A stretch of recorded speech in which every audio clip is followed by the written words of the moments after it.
Aloha, it's Christy, and I want to share something with you today.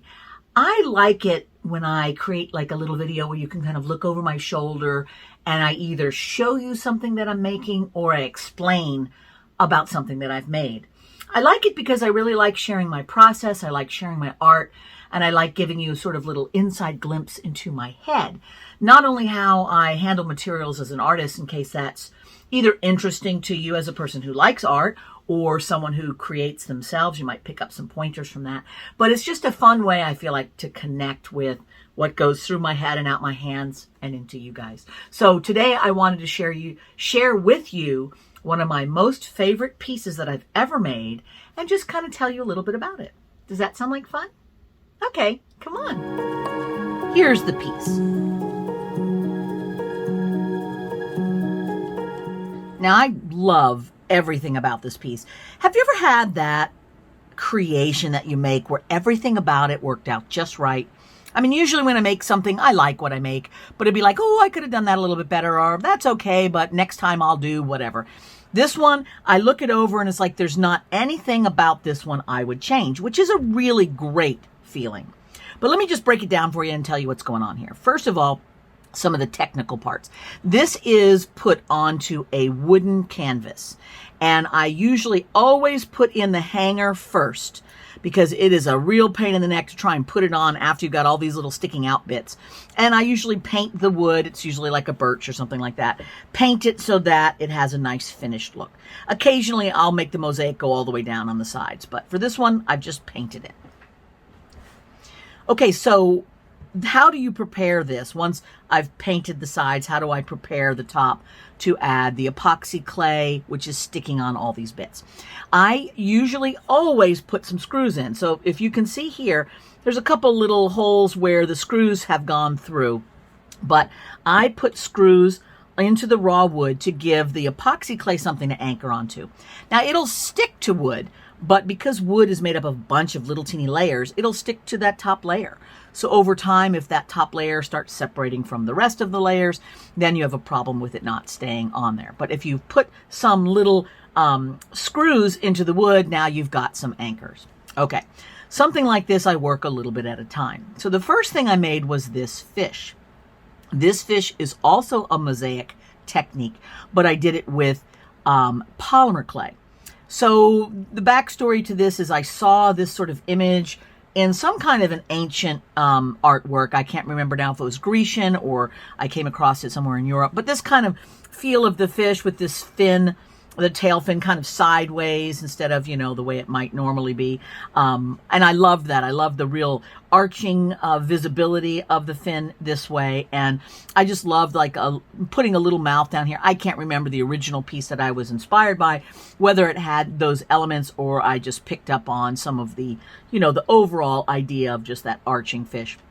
But what I wanted to do is I wanted to create a dimensional form out of polymer so that I could then put polymer clay tiles on it to create a mosaic. This is something that I like to do whenever I want to work small and dimensional. I find it's the easiest way for me to sculpt because there's a lot of flexibility. Now, as you can see, I've got all kinds of colors in here, from this gold to the greens, to even these patterns in here. So what I do first is I just create all these thin little sheets of clay in just the various colors. This has gold leaf on the top of the clay. This one was a cane slice that I cut into little slices. I just make my sheets. I bake them so that they're cured and flexible but thin, and then start chopping them up into this little tessera that I can then add. And then I have a trick for how I prepare the surface of the form to put the tiles on. If you want to go to the description, you'll see a link to a couple of tutorials that I have that will walk you through the process of making a polymer clay mosaic. It won't be this fish, but there'll be some similar things. So anyway, I made all of this. I've added a onyx for the eye and got everything done and baked and cured and ready to add and create a mosaic around.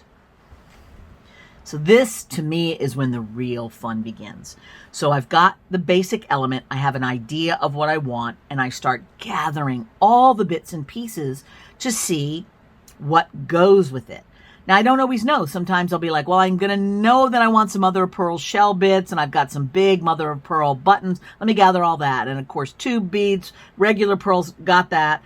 These are some lapis that I found when I was in the Tucson, for the Tucson shows, which I just love. Some real good color, and they were all very thin pieces, which are perfect for this kind of work. And I think this really just nails the whole piece, don't you? Then this, all of these here, I should say, all of this here, those are vintage jewelry components. I had a source for, and I wish I still had that source, but it's one of those one-of-a-kind things where they had a bunch of components from the turn of the century into the early 1900s of jewelry components that would have been used in making molds and originals to then do the castings from. And they had a whole pile of the odds and the ends that I purchased so that I could have all these bits. So like you can see this piece, this is not a full piece. It's got part of it, but some of it has been cut away because somebody used some of those little embellishments to make a new thing. But I love that because it's just got this fun little swirl that works so well. And then, of course, all of these, obviously vintage little leaves from a jewelry component. These are just gold-plated buttons, a fairly recent vintage. You know, they're probably only 10, 20 years old. And then these are just some 24-karat gold-plated tile beads, glass tile beads. Now, what was fun in creating this sort of seaweed explosion is, well, let me step it backwards and say, first, I decide where the fish is going to live, right? So I lock that in. I also put screws into the polymer clay to give it an anchor. Then I use epoxy clay to get it in place. Then I created my whole little lapis pile around it to kind of give it a way to pop so that a lot of the craziness is elsewhere and the fish can really stand on its own. Then I decided to tackle this part next. So I put down some blue epoxy clay. Now the epoxy clay, I use Epoxy Sculpt, like I mentioned, and it comes in a variety of colors. The blue obviously works great, although you can use powders to color, which I have done, to color your clay. If you start off with white or black and you want it to be more blue, you can use a powder. So I stuck in all of my components here, and then I really wanted to create this sort of bubbly froth. So I had a whole bunch of gold-plated spacer beads, as well as little teeny gold Delica beads, and I just shoved them all in, which I don't usually do. I don't usually shove a bunch of beads in willy-nilly, but I kind of think that turned out so good, don't you? Doesn't that just feel like a bunch of bubbly froth rising from this fish moving through the seaweed bed? At least that's what I feel like it looks like to me. So I liked doing that. That was a lot of fun. And then the rest is just sort of creating the idea of movement with the hint of like waves at the top. And one thing I love about doing things with mosaic is that you really can work very impressionistically, in the sense of like, we know that this is water, even though it has no reality to it at all. It's obviously stones. It looks more like stairs, you know, stones on a garden path, but we feel the water of it all. We know, even though this is a whole bunch of strange bits and pieces, it feels like seaweed. Same thing here. This feels like waves and froth, even though it's not, you know, realistic in any way. So I have a bunch of stuff up here. There's some regular pearls, there's mother of pearl chips, and then these wonderful mother of pearl buttons, including some that are carved and have some decorativeness to them. Now, the reason that these dichro glass cabs are here, besides the fact that they look cool and they add to the bubbleness of it all, is that because these are buttons, of course they have the holes in the middle to attach the button onto a piece of cloth or some kind of a, you know, something that you're going to wear. But I don't want them to be visible because it just screams out button and that messes up your eye. I want to see the round, roiling, pearlesque shapes. I don't want to be reminded of a coat. So I put epoxy clay and layered button over button over button, with the final button having its little cap of dichroic glass to kind of make sure that we saw the imagery of the circles, but not the button part. Then this is something that I use in almost every one of my mosaics, and that is just long lines of glass tube beads, or sometimes called bugle beads, to create a feeling of flow and movement, which I think works really great in here. It kind of echoes the mother of pearl over here. It kind of gives a nice transition. It creates that wave-like pattern. Anyway, I thought it worked. Then the very last step is going all around the sides and making sure that those edges are finished too, with like lapis, including some more lapis stone here, or little chips, just something to make that end look finished. And I chose not to cover it all the way down the sides because I didn't think it was necessary. But I want you to be able to look at it from all directions and have it feel finished, have it feel complete, have it feel done and satisfying, because I think that's important.